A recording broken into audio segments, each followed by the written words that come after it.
Assalamualaikum warahmatullahi wabarakatuh. Alhamdulillah, segala puji bagi Allah atas segala nikmatnya yang telah kita rasakan hingga sampai saat ini. Yang saya hormati Bapak Ibu tim promotor dan juga yang saya hormati Bapak Ibu tim penguji. Baiklah, di sini saya akan mempresentasikan hasil disertasi saya yang berjudul pengembangan model pembelajaran meta inquiry pada mata kuliah teori bilangan. Tantangan kelulusan bagi perguruan tinggi, khususnya pada program studi pendidikan matematika adalah kesiapan program studi dalam menyiapkan lulusan terbaiknya di perguruan tinggi, khususnya di program studi pendidikan matematika Institut Pendidikan Tapanuli Selatan. Adapun yang dipersiapkan itu berupa kemampuan, keterampilan lulusan bidang kognitif, baik dia afektif dan baik dia psikomotorik. Rumusan masalah dalam penelitian ini terdiri dari 4 rumusan. Yang pertama itu adalah bagaimana model pembelajaran meta inquiry yang valid, praktis, dan efektif. Yang kedua, bagaimana gambaran karakteristik pengembangan model pembelajaran meta inquiry yang valid, praktis, dan efektif. Yang ketiga, itu bagaimana efektivitas pengembangan model pembelajaran meta inquiry. Yang keempat, itu melihat interaksi dari penggunaan model pembelajaran meta inquiry. Adapun tujuan penelitian itu sesuai dengan rumusan masalah, ada 4 tujuan. Yang pertama itu untuk melihat gambaran pengembangan model. Yang kedua itu melihat karakteristik pengembangan model pembelajaran meta inquiry. Yang ketiga untuk melihat efektivitas pengembangan model meta inquiry. Yang keempat untuk melihat gambaran interaksi penggunaan model pembelajaran meta inquiry.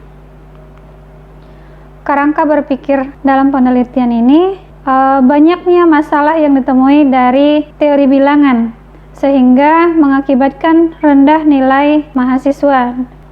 Rendahnya hasil belajar mahasiswa merupakan tantangan bagi program studi untuk mencari solusi bagaimana seharusnya agar nilai dan proses pembelajaran teori bilangan di perguruan tinggi lebih meningkat, sehingga diperlukan model pembelajaran yang efektif. Dan di sini saya menggunakan model pembelajaran inquiry dengan mengadopsi metakognisi. Sehingga ini diuji, dievaluasi, sehingga diperoleh model pembelajaran meta inquiry yang valid, praktis, dan efektif. Landasan teori dalam penelitian ini itu berupa model pembelajaran inquiry dan metakognisi, dilanjutkan dengan teori tentang sikap, teori tentang minat, teori tentang aktivitas, dan dilanjutkan dengan evaluasi yang berupa validitas, praktikalitas, dan efektivitas. Penelitian yang relevan dalam model pembelajaran inquiry dipakai model pembelajaran menurut Sikarina Kogan, Jonathan, dan Bennett. Dan untuk metakognisi itu dipakai teorinya Ozan dan Dick. Metode penelitian. Jenis penelitian yang dipakai itu adalah jenis penelitian R&D dengan menggunakan model PLOM. Dalam PLOM itu terdiri dari 3 tahap, yaitu preliminary research, prototyping phase, dan yang ketiga adalah assessment phase. Evaluasi penelitian dalam penelitian ini menggunakan evaluasi TESMER. Tempat penelitian dilakukan di IPTS Tapanuli Selatan. Analisis data dalam penelitian ini sesuai dengan model PLOM terdiri dari 3 tahap. Pada tahap pertama, preliminary research, itu analisis datanya menggunakan uji validitas, uji reliabilitas, dan uji ICC.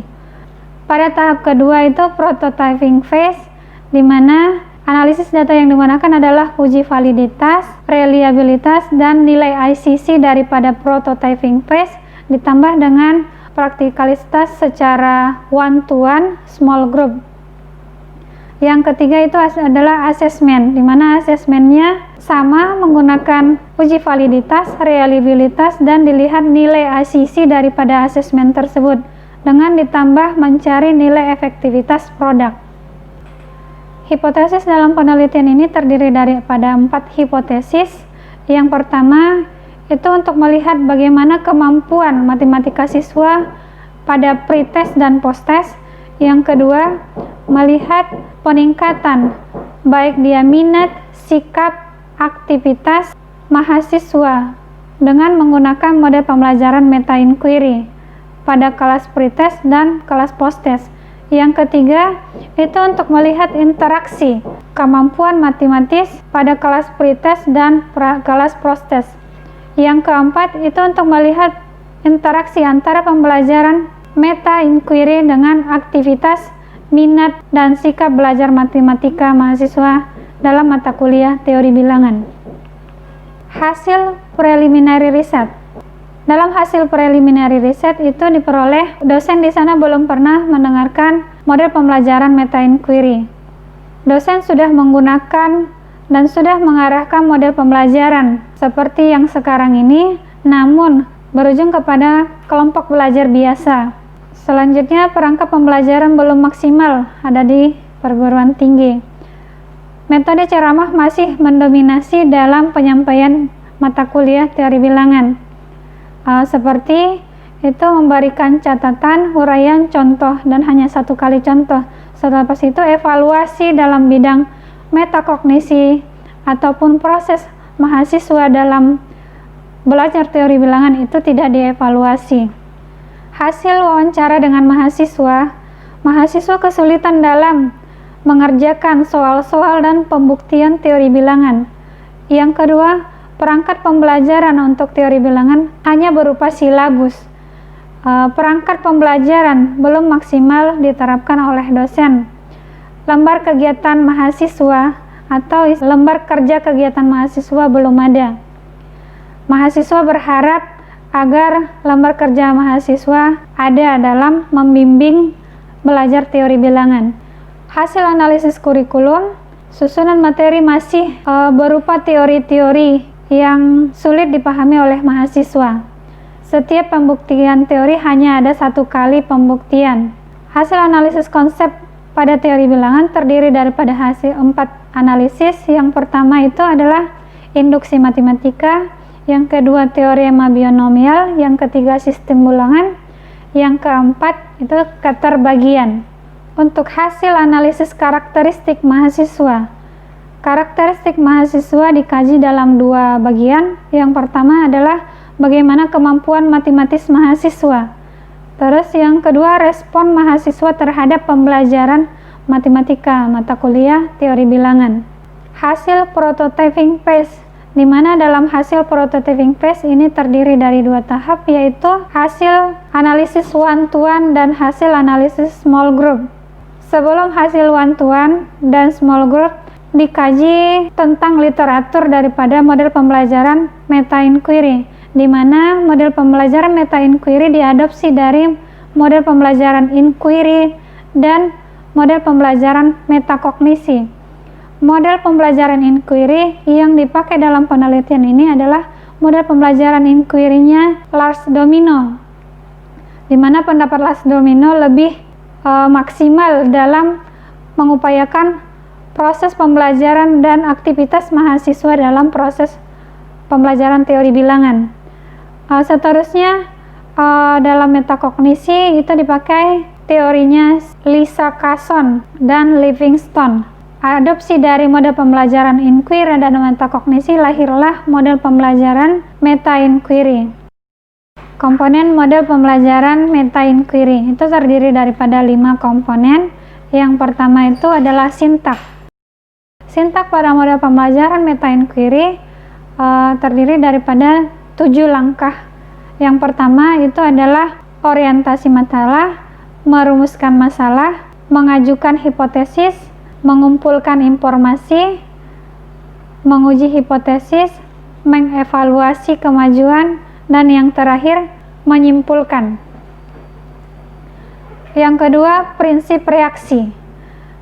Prinsip reaksi dalam mode pembelajaran meta inquiry terdiri dari dua, yaitu student center dan deep thinking. Yang ketiga, sistem sosial dalam mode pembelajaran meta inquiry terdiri dari dua, kerjasama dan interaksi multi arah. Sistem pendukung dalam model berupa RPS, SAP, buku dosen, LKM, bahan ajar teori bilangan, dan evaluasi. Dampak instruksional daripada model pembelajaran berupa meningkatnya kemampuan pemahaman konsep matematika teori bilangan mahasiswa dan meningkatnya kemampuan matematis pemecahan masalah teori bilangan mahasiswa. Dan untuk dampak pengiring penggunaan mode pembelajaran meta inquiry itu meningkatnya proses yang berupa minat dan sikap dan juga aktivitas mahasiswa dalam belajar mata kuliah teori bilangan. Pada buku dosen itu terdiri dari silabus RPP, SAP, dan rubrik penilaian daripada pembelajaran teori bilangan. Lembar kerja mahasiswa terdiri dari materi pembelajaran, tugas soal-soal kelompok individu dan tugas soal-soal terbimbing, dan lembar penilaian. Untuk buku bahan ajar teori bilangan terdiri dari materi pelajaran, contoh soal terbimbing, dan soal latihan. Hasil penilaian instrumen untuk evaluasi diri dirata-ratakan memperoleh nilai tinggi.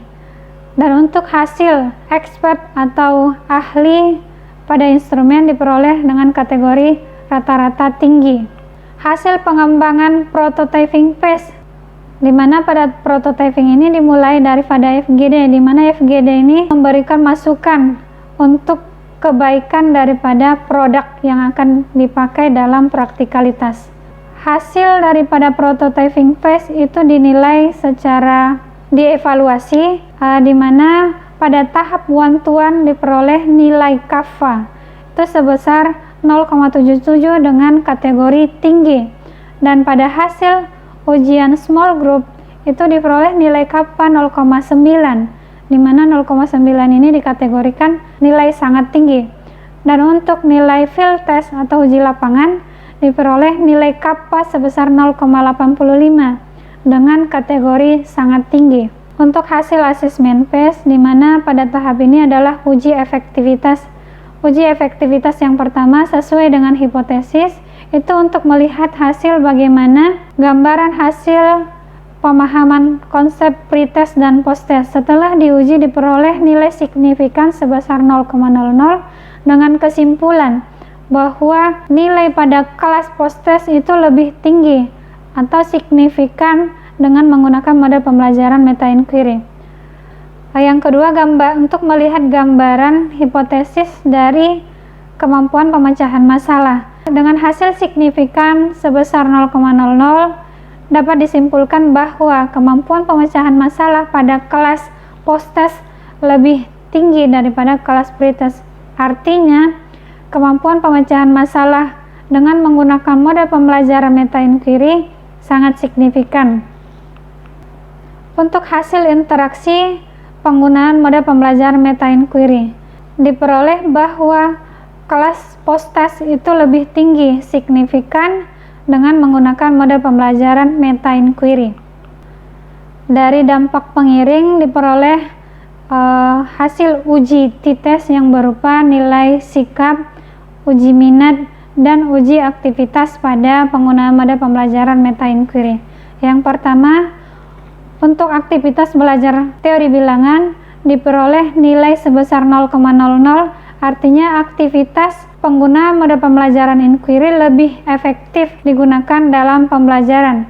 Yang kedua, itu sikap belajar mahasiswa menggunakan model pembelajaran meta inquiry di kelas posttest lebih signifikan daripada kelas pretest. Yang ketiga, itu pada nilai minat belajar mahasiswa dengan diperoleh signifikan sebesar 0,0, artinya pada kelas posttest signifikan menggunakan model pembelajaran meta inquiry. Dengan kesimpulan, pada dampak pengiring ini baik dia berupa aktivitas, minat, sikap, menggunakan mode pembelajaran meta inquiry sangat signifikan digunakan dalam proses pembelajaran teori bilangan. Hasil akhir daripada produk pengembangan mode pembelajaran meta inquiry berupa 4 produk. Yang pertama adalah mode pembelajaran meta inquiry, yang kedua buku panduan dosen yang disesuaikan dengan mode pembelajaran meta inquiry pada mata kuliah teori bilangan, yang ketiga buku lembar kerja mahasiswa sesuai dengan teori bilangan, yang ketiga bahan ajar teori bilangan. Kesimpulan, untuk mode pembelajaran meta inquiry, model terdiri dari 7 sintak, yaitu dimulai dari orientasi masalah, merumuskan masalah, mengajukan hipotesis, mengumpulkan informasi, menguji hipotesis, mengevaluasi kemajuan, dan menyimpulkan. Untuk kevalitan, penyusunan buku model, RPS, SAP, dan LKM berada pada kevalitan tinggi dengan karakteristik yang mendalam. Karakteristik kevalitannya berupa valid dalam hal konten, valid dalam desain pembelajaran, valid dalam tampilan, serta bahasa. Karakteristik kepraktisan. Dalam kepraktisan model di sini berupa mode pembelajaran meta inquiry mudah dipahami, tidak terjadi masalah yang berarti dalam pelaksanaan sintak model, mempunyai daya tarik pengetahuan yang diukur untuk tahap metakognisi, manfaat waktu yang efisien dalam pembelajaran. Untuk efektivitas penggunaan model berada pada efektivitas tinggi, di mana efektivitas di sini adalah dilihat dari segi peningkatan kemampuan pemahaman konsep matematika dan kemampuan pemecahan masalah matematika, dan diikut sertakan dengan dampak pengiring seperti meningkatnya minat, sikap, aktivitas mahasiswa dalam proses pembelajaran teori bilangan. Sebagai implikasi, mode pembelajaran meta inquiry mempunyai keunggulan dalam melihat kognitif mahasiswa. Pembelajaran lebih bermakna dan bukan menjadikan pembelajaran sekedar hafalan. Yang kedua, dapat dijadikan sebagai indikator untuk membantu mahasiswa meningkatkan kemampuan matematis, khususnya mata kuliah teori bilangan. Saran bagi dosen, sebaiknya menggunakan model pembelajaran meta inquiry dalam mata kuliah teori bilangan agar kemampuan aktivitas mahasiswa dapat meningkat. Untuk mahasiswa, agar belajar teori bilangan lebih terbimbing, sebaiknya menggunakan lembar kerja mahasiswa. Untuk peneliti selanjutnya, diharapkan mengembangkan perangkat pembelajaran pada mata kuliah lain yang sesuai dengan karakteristik mata kuliah dan model pembelajaran. Untuk pemerintah, menyediakan ruang pembelajaran yang kondusif karena teori dan aplikasi pada pembelajaran tidak bisa dipisahkan dalam pembelajaran. Demikianlah presentasi hasil penelitian saya. Kurang dan lebihnya saya minta maaf. Saya sudahi, wabillahi taufiq wal hidayah. Assalamualaikum warahmatullahi wabarakatuh.